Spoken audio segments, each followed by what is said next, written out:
एक प्रसंग, उस प्रसंग में भगवान दक्ष प्रजापति की बेटियां, जिनका विवाह चंद्रदेव के साथ में हुआ था,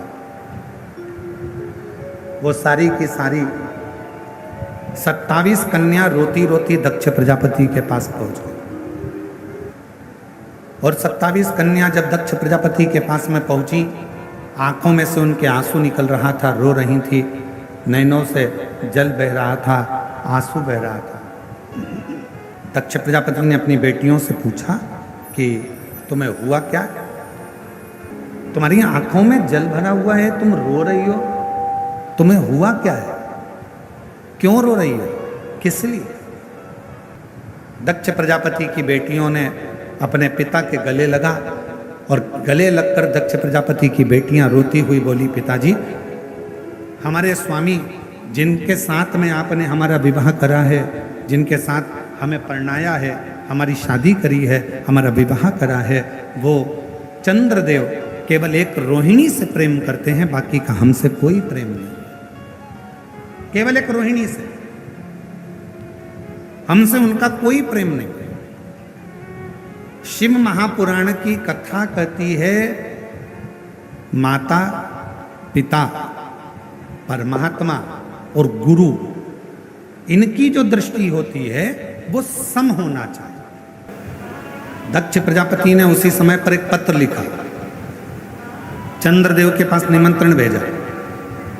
एक अच्छा ससुर, एक अच्छी सास अपनी बेटी को भी समझाती है और अपने दामाद को भी समझाती है।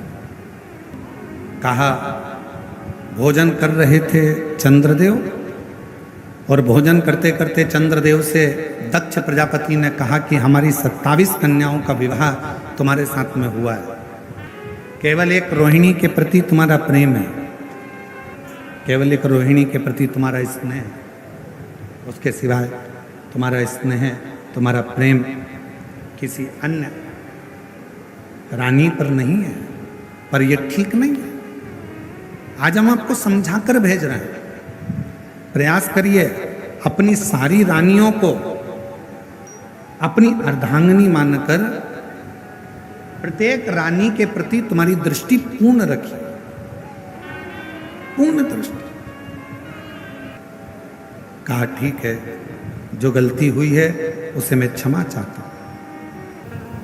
चंद्रदेव को समझाया गया, चंद्रदेव को समझाया, चंद्रदेव राजी हो गए, फिर पुनः वैसे हो गए। अब की बार चंद्रदेव को बुलाया गया और दक्ष प्रजापति ने क्रोध में आकर श्राप दे दिया, चंद्रदेव, हे चंद्रदेव, मेरी बेटियां तुमसे विवाही हैं, पर तुमने मेरी एक बेटी पर प्रेम रखा और बाकी की बेटियों को स्नेह नहीं दिया।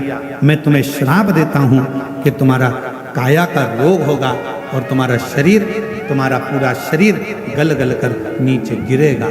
चंद्र को काया का रोग लगा, चंद्र को काया का रोग लगा। चंद्रदेव की आंख में आंसू भर गए और रोने लगे। शिव महापुराण की कथा कहती है, जिंदगी में एक बात अपने अंदर उतार कर रखना, यदि शरीर में कोई रोग लग गया है, शरीर में कोई कष्ट आ गया है, शरीर में कोई बीमारी आ गई है, तो रो मत। पहले जाओ डॉक्टर के पास, अपने प्राथमिक चिकित्सा केंद्र में, फिर बड़े हॉस्पिटल में, फिर उससे बड़े हॉस्पिटल में, अच्छे अच्छे डॉक्टर के पास जाइए, उनका इलाज करवाइए, वो जो दवाइयाँ दें, जांचें कराएं, वो सारी जांचें भी करें। कुंदकेश्वर का नाम लेकर वो दवाइयाँ, डॉक्टर की दी हुई दवाई को खाना प्रारंभ करिए। एक तरफ दवा होगी, दूसरी तरफ शिव जी की दुआ होगी, तो तुम्हारा रोग शीघ्र अतिशीघ्र समाप्त होगा, ये निश्चित।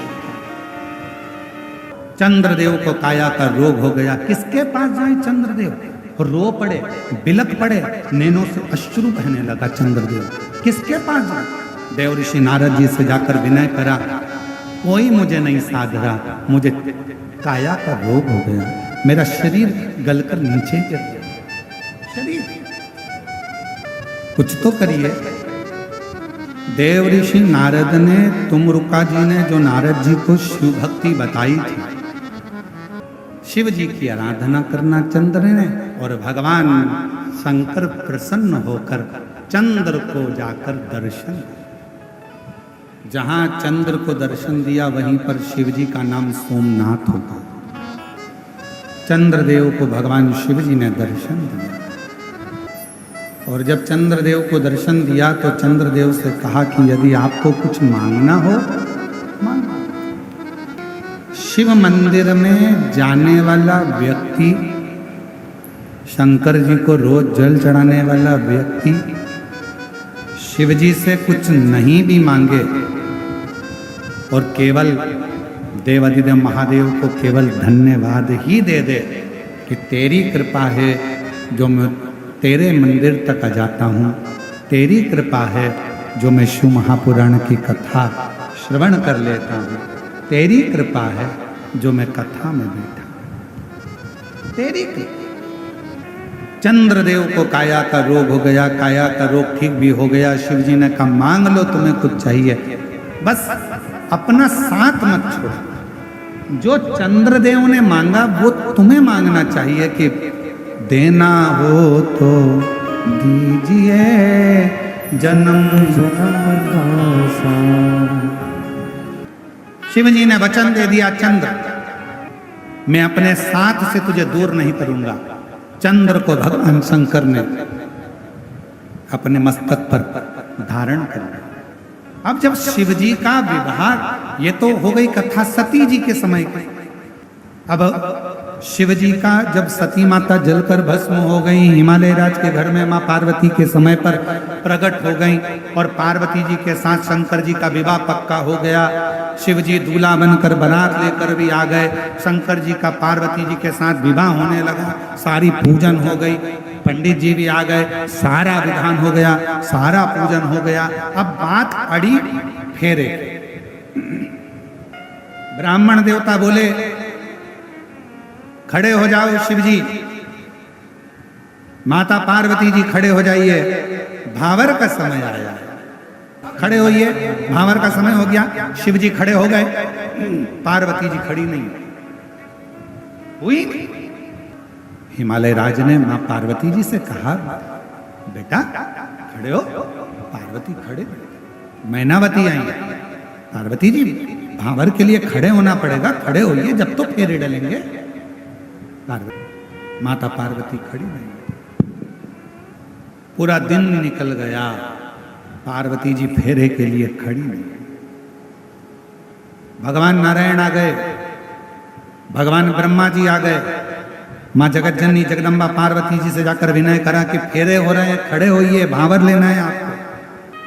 कोई की बात नहीं मानी। तब आखिरी में माँ मैनावती के पिताजी, पार्वती जी के नाना जी पितरदेव मंडप में आए।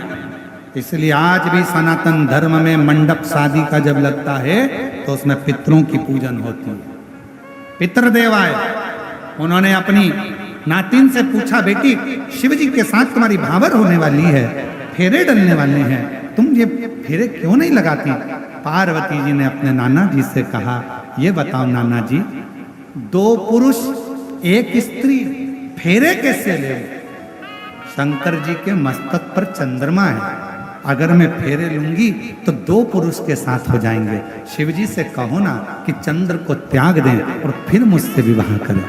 शंकर जी के कानों में शब्द गया, शंकर जी ने चंद्र को हाथ जोड़कर दूर किया और पार्वती जी के साथ में फिर फेरे डले।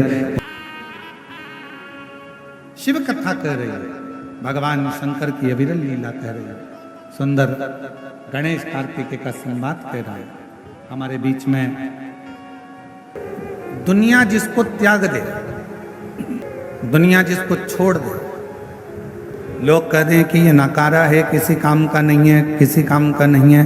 दुनिया जिसको नकार दे, दुनिया जिसको छोड़ दे, समझ लेना अगर वो किसी काम का नहीं है, जैसे धतूरा, जैसे कनेर का फूल, जैसे सर्प, जैसे राख, जैसे चंद्रदेव पूरे बीमार पड़ गए, शरीर पूरा गल गया, पूरा शरीर बेकार हो गया, तब वो चंद्रदेव भी जब किसी कार्य के ना बचे तब देवता भी उससे दूरी बना लिए।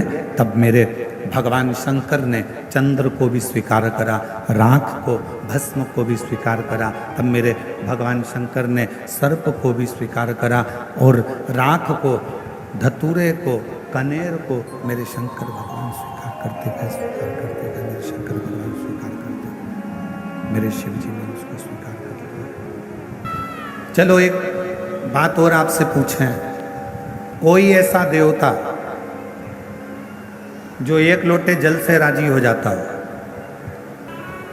33 कोटि देवता में केवल एक देव अधिदेव महादेव ऐसे हैं जो एक लोटा जल चढ़ाते से ही प्रसन्न हो जाते हैं। केवल एक लोटे जल से ही भगवान शिव प्रसन्न हो जाते, केवल एक लोटे। 33 कोटि देवता में केवल एक देव अधिदेव महादेव ऐसे हैं जो एक लोटा जल चढ़ाते से ही प्रसन्न हो जाते। कुछ नहीं चाहिए तुमसे, तुम्हारा धन तुम्हारे पास रखो, तुम्हारी संपदा तुम्हारे पास रखो, तुम्हारा सत्ता तुम्हारे पास रखो, तुम्हारा वैभव तुम्हारे पास में रखो, तुम्हारी पूंजी तुम्हारे पास में रखो, सब तुम्हारे पास में रखिए, शिव जी को नहीं, भगवान शंकर जी को नहीं चाहिए। संपूर्ण विश्व में, संपूर्ण जगत में, संपूर्ण ब्रह्मांड में अगर सतयुग से लेकर त्रेता युग तक, त्रेता युग से द्वापर युग तक, और द्वापर से कलयुग तक प्रेम का यदि कहीं वर्णन आता है तो भगवान शंकर का नाम प्रथम नंबर पर आता है, भगवान शिव का नाम प्रथम गिनती में आता है, प्रथम नंबर पर भगवान शिव का वर्णन आता है। और क्योंकि जितना प्रेम भगवान शिव देते हैं उतना ही प्रेम भगवान शिव अपने भक्त से लेते भी हैं। आज दोस्ती के लिए एक दिन बना दिया गया, फ्रेंडशिप डे। एक अच्छे मित्र आपके चरित्र का निर्माण भी करता है और अच्छे मित्र का भी निर्माण करता है। यदि मौका लगा है, आप और हम शिव महापुराण के पंडाल में अगर विराजमान हैं, भगवान शिव की कथा में बैठे हुए हैं, शिव कथा को यदि आप और हम श्रवण कर रहे हैं, भगवान शंकर की कथा को यदि आप और हम सुन रहे हैं, भगवान कथा को धारण कर रहे हैं, यदि इस पवित्र शिव महापुराण की कथा में, भगवान के पवित्र कथा के इस पंडाल में, इस प्रांगण में अगर आप और हम बैठे हुए हैं भगवान की विरल कथा को धारण करने के लिए, श्रवण करने के लिए, तो ये विचार कर कर बैठना कि शिव हमारे पिता भी हैं,